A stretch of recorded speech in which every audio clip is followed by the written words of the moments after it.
Est-ce que tu les guides puissamment afin que aujourd'hui, ils mettent leur part ici afin que nous puissions tous aller essayer comme ça. Nous les sanctifions, nous allons le laver le moment de prédication et son Père. Agis, Seigneur.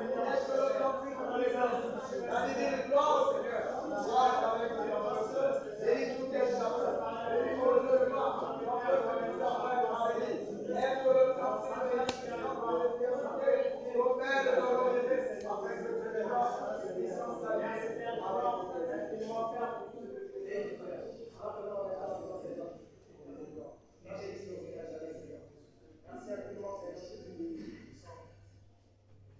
que le Seigneur vous bénisse. Que le Seigneur vous bénisse. Est-ce qu'on peut applaudir pour la gloire? J'aimerais chanter un cantique d'adoration pour vous souhaiter la bienvenue dans la maison du Seigneur. Une grâce. Nombreux n'ont pas de séjour. Certains sont morts même cette nuit. Certains même ce matin. Et nous allons chanter ce cantique ensemble. Pour la gloire de notre Seigneur. Immense la pluie, c'est l'année céleste. Jésus,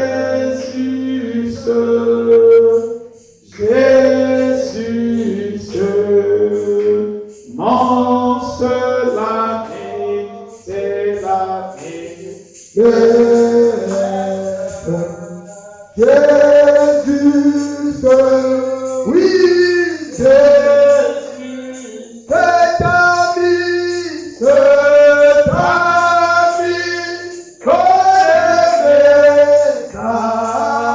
chante avec ton cœur. Son amour guérit ma douleur,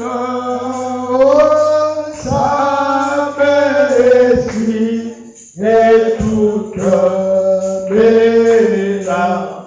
Et tout sauveur, oh nous sauveur. Seigneur Dieu Tout-Puissant, Père Céleste, Créateur de cieux et la terre, bénis le septième psaume. Bénis le septième psaume. Restaure le septième psaume. Élève le septième psaume. Tu as dit dans ta parole qu'il est doux et agréable au Fils de Dieu de lever ensemble. Oh Seigneur, venu dans cette salle, ce n'est pas pour faire l'adoration des hommes, mais c'est pour t'adorer. Toi le seul vrai Dieu, toi que le nom d'adoration, toi que le lieu d'adoration, toi que le Dieu qui s'est fait métier dans les derniers jours, dans l'ordre que tu dis. Oh Seigneur de gloire, ce matin, guéris les malades, apporte la consolation, pardonne les pécheurs, car nous vivons les jours où les péchés ont été pardonnés. Oh Seigneur, écoute la prière de tes enfants. Nous avons tellement besoin de toi. Nous remettons la prédication. Nous remettons ta parole en ton sein. Reçois les acclamations.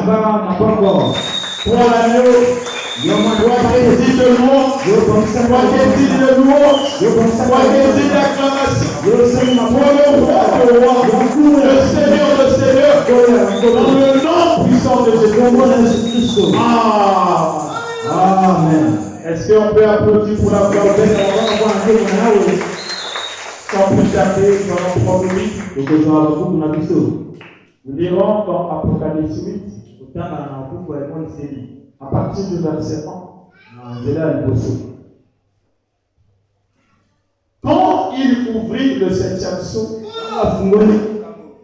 il y eut dans le silence, il y eut dans le ciel un silence d'environ une demi-heure.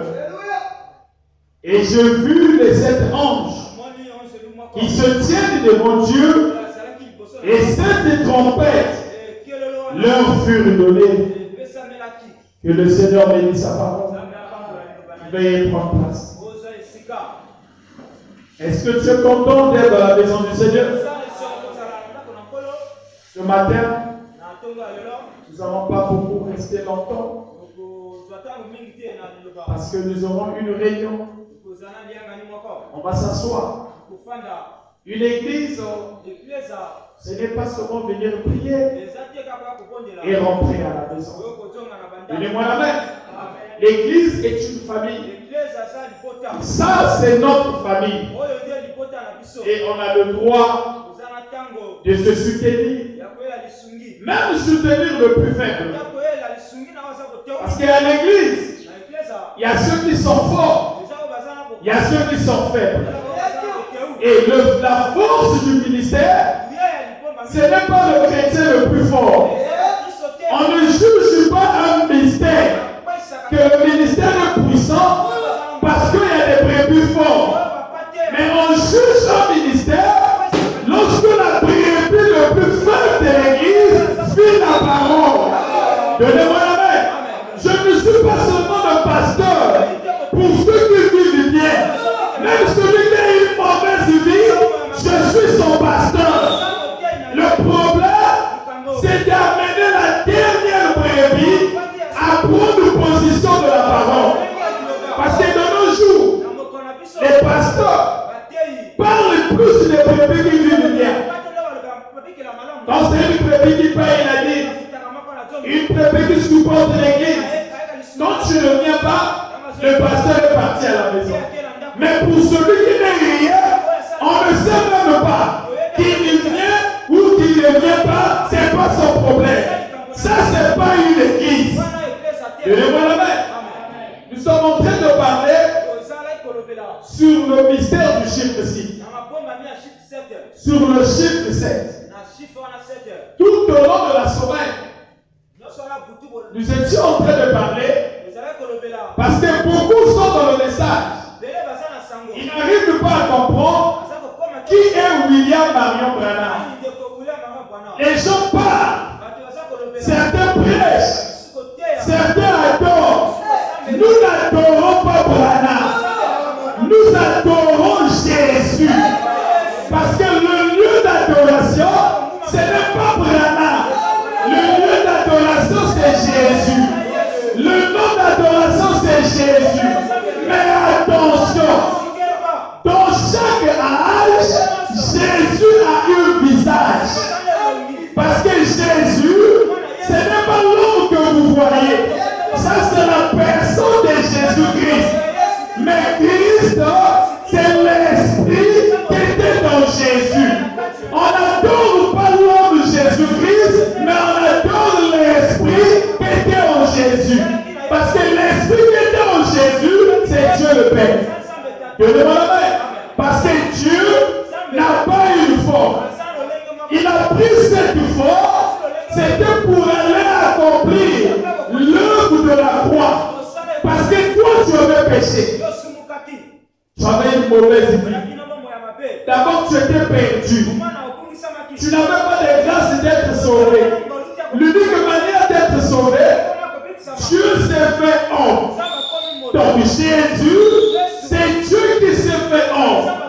Il a pris la forme d'un fils pour aller à la croix. Voilà pourquoi il disait, celui qui m'a vu a vu le Père.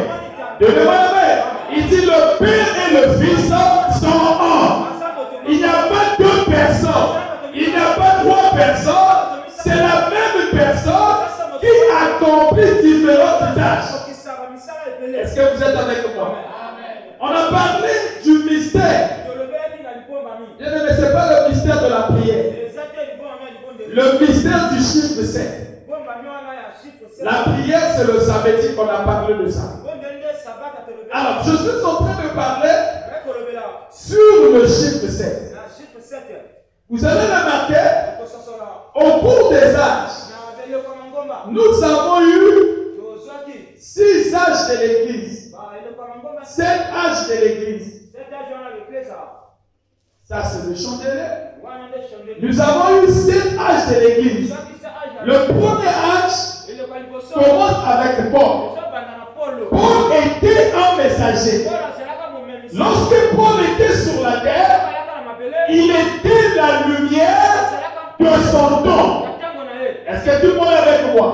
Personne ne pouvait se sauver sans pourtant suivre Paul. Quel que soit ce que tu étais, le messager de ce temps était Paul. Dieu traitait avec Paul. La foi pourvue pour être sauvé était Paul. La parole du jour était Paul. La parole du jour était Paul. Je vais plus loin. C'est Paul qui donnait le salut. Dans le temps de Paul, pour avoir le salut, il fallait entendre le message de Paul.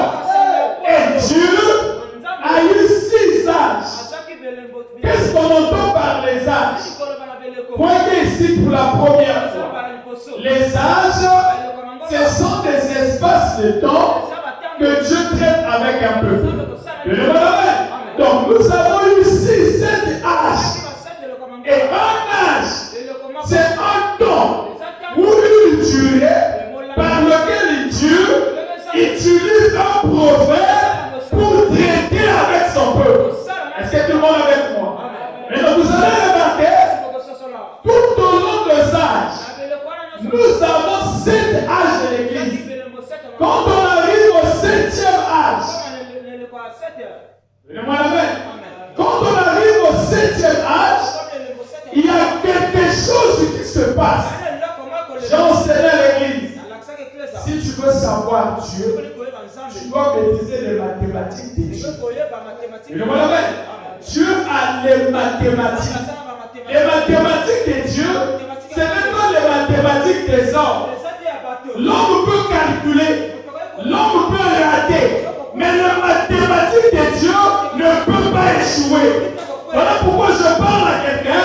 Toi qui es venu ici, ce n'est pas un homme qui t'a appelé, mais c'est le Créateur qui a tiré ta présence ici. Parce qu'il connaissait que ce matin, tu devais entendre la parole. Un fils de Dieu ne fait rien sans que Dieu lui ait parlé. Donnez-moi la main. Quand on arrive au 7e âge, il y a un problème qui se passe. Parce que nous avons eu 6 âges de l'église. Le chiffre 1 n'a jamais été un mystère. Donnez-moi la main. Le chiffre 2 n'a jamais été un mystère. Mais Frère Branham nous dit, le chiffre 7, c'est le chiffre de la perfection. Dieu est parfait dans le chiffre 7. Le chiffre 7, c'est aussi le chiffre de l'achèvement. Qu'est-ce qu'on entend l'achèvement? C'est la fin de toutes choses. Est-ce que vous êtes avec moi? Voilà pourquoi vous constatez, ce monde aujourd'hui est arrivé à la fin. Tous les signes que Jésus avait donnés s'est accompli. Lorsqu'il est descendu, il a dit ce qui a été, c'est ce qui sera. La Bible dit qu'il n'y a rien de nouveau sur la terre. Si hier, il y avait la souillure, la mauvaise vie, aujourd'hui, est-ce que vous savez, même pas il y a une semaine, à Mikalu, il y a eu une femme qui marchait vers le terminus de Mikalu, nue, avec un Brésilien qui descendait juste ici là. Et derrière cette femme, il y avait des voitures fumées. Tout le monde s'est mis à crier. Donc, vous allez remarquer, cette femme était en train de faire l'initiation. C'était une initiation. Elle était dans le monde mystique. On a demandé ses conditions. Il fallait exécuter. C'est pour vous montrer, le diable est sur la terre. Tout est accompli.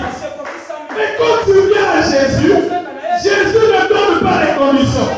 Il dit croyez simplement. Quand tu crois, ça règle le problème.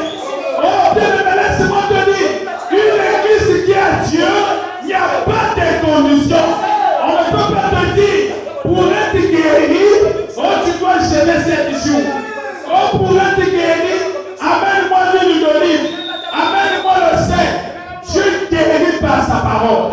Laisse-moi te dire, la guérison, c'est ton héritage. La guérison t'appartient. La guérison est l'héritage des fils de Dieu. Je vais plus loin. Même la bénédiction, ce n'est pas le pasteur qui te bénit, c'est Dieu qui te bénit. Je ne suis qu'un ouvrier. Dieu m'utilise pour prêcher la parole. Si tu crois, la parole aura des effets. Aujourd'hui, même les pasteurs, quand quelqu'un quitte l'église, il devient ennemi du pasteur. On ne cause plus tel frère. Ça, c'est du diable. Chacun est libre de faire son chemin. La Bible dit, ce que Dieu a appelé, il les a prédestinés à la mort. Chacun qui est ici, c'est par la prédestination. Aujourd'hui, quand quelqu'un quitte l'église, il devient un démon. On monte sur la chaîne. Oh, tel frère, c'est un démon. Tel frère vit mal. Mais quand il était dans l'église, on ne parlait pas de sa vie. On commence à parler de sa vie parce qu'il a quitté. Il est écrit, vous les connaîtrez à travers leurs fruits. Quand un pasteur sous la chair parle au mal, il est du diable. Parce que frère Branham dit, sur la chair, on prêche seulement la parole. Ce n'est pas lieu de distraction. Si vous choisissez la monnaie, oyi na chair oyoloba. Autour Kamolanda Kokuna, oyi na chair oyoloba. Mais tu es en train de souiller l'église. Donnez-moi la main. Alors vous allez remarquer, toutes ces choses ont été prédites. La fin de temps a été prédite. Remarquez Apocalypse 10, il dit, à partir du verset 7, mais qu'au jour de la voix du 7e ange, quand il sonnera la trompette, le mystère de Dieu s'accomplirait. Vous avez remarqué au jour de la voix du 7e ange, nous sommes en train de parler du mystère du chiffre 7. Donc le chiffre 7, c'est un jour. Tout le monde avec moi? Le chiffre 7, c'est un jour. C'est un temps où Dieu utilise un prophète. Et ce prophète, il a un message qui amène 3 choses.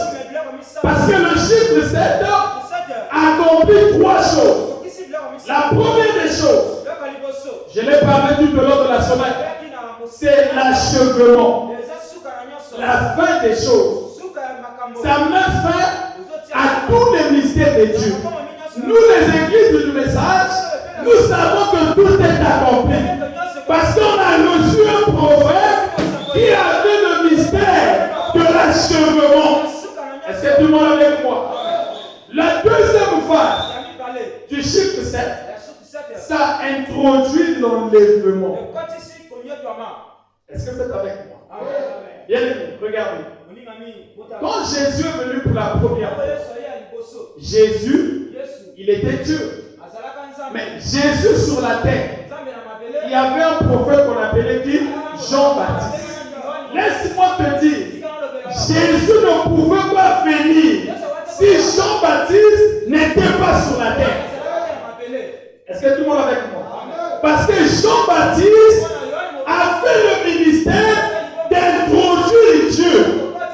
Le ministère de Jean-Baptiste consistait à montrer au monde, voici l'agneau qui ôte le péché du monde. Donc Jésus, avant de venir, Jean-Baptiste devait être sur la terre. Et Jean-Baptiste avait le ministère d'Élie. Il était un Élie. Or l'Élie, c'est l'esprit de Dieu. Le même esprit qui était en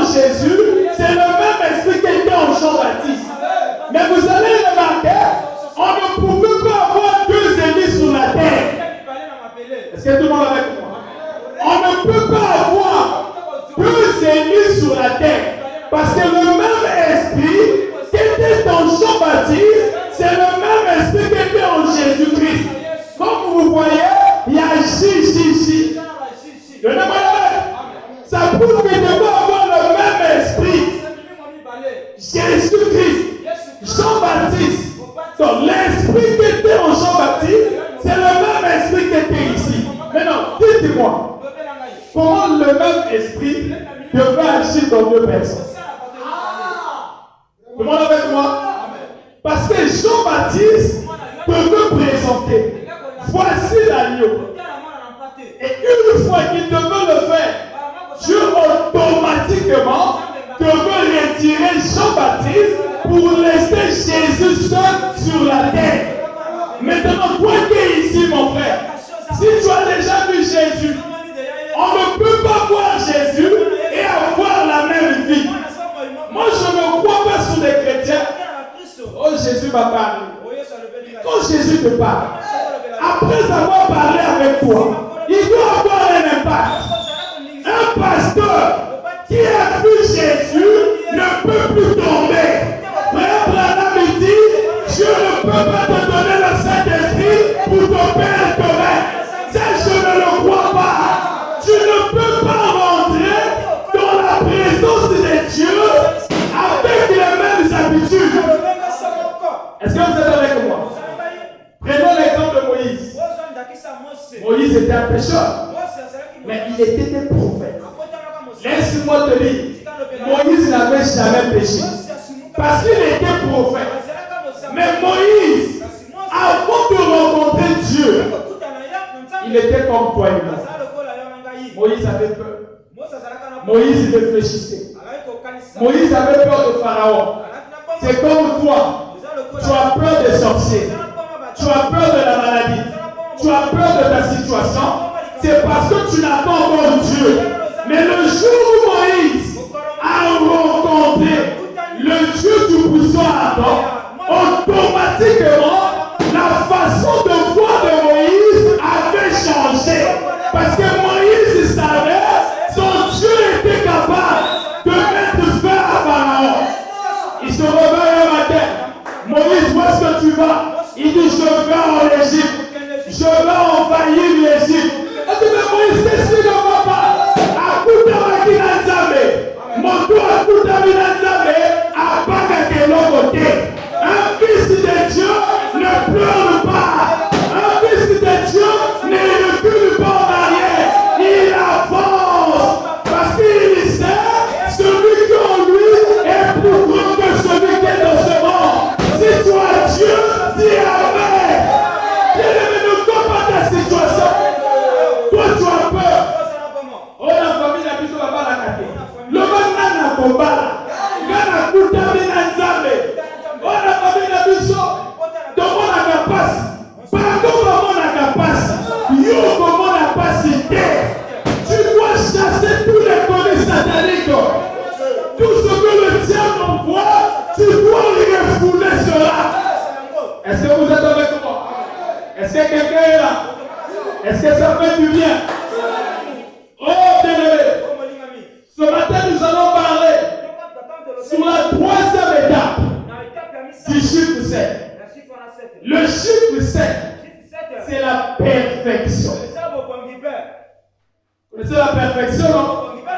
Quand tu rencontres Dieu, tu deviens parfait. Comment quelqu'un peut dire, moi je suis fils de Malachika. Moi je suis fils de Malachika. Tu as cru au message, mais tu continues à imiter le Dieu de cet âge mauvais. Un fils de Dieu, complexé à jamais. Complexé à jamais. Le complexe est du diable. Un véritable chrétien vit comme Christ. Lui qui était Jésus, il avait combien d'habits sur la terre? Il avait combien de chaussures? Il n'avait pas d'endroit pour dormir. Mais il savait qu'il était pèlerin sur la terre. Nous sommes des pèlerins. Les cieux de la terre passeront, mais sa parole ne passerait point. S'il y a quelque chose qui va marcher, c'est la parole. La richesse s'arrête. Tenez-moi la main. Il y a des hommes riches qui ont perdu les enfants. En envoyant en Chine, on avait des scanners du cerveau. En envoyant en Europe, on a tout fait. La mort a gagné. Tenez-moi la main. Mais quand tu as Dieu, même la mort n'a pas de pouvoir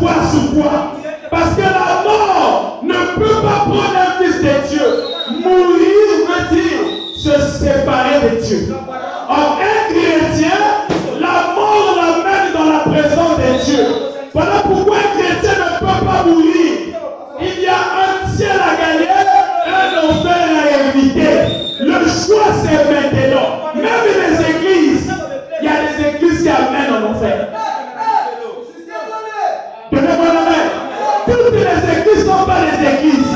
Oh, laisse-moi te dire, même les églises du message, il y a des églises du message qui amènent en enfer. Tu vois la photo de Brianna, mais c'est un frère maçon. Tu vois la photo de Brianna, il a des petits zigzags. Voilà pourquoi un véritable pasteur n'amène pas des gens au miracle, mais on amène des gens à la foi. On prêche la parole. C'est la parole qui amène la puissance. C'est la parole qui amène le miracle. Frère Branham dit, il ne peut pas avoir de signe sans foi. Quand il y a un signe, il doit avoir la foi. Donnez-moi la main. Moïse, avant d'entendre la voix, c'était le poussoir d'or. Le poussoir doit attirer l'attention de Moïse.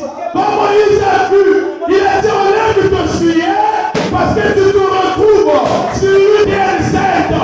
Il y a d'abord le signe, après le signe, il y a la foi.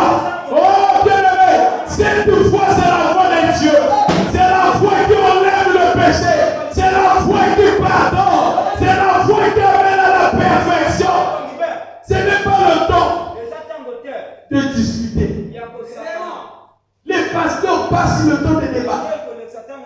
L'église dans les débats. Tu vois les gens qui se retrouvent dans ces points. Bien aimé, l'esprit de débat est païen.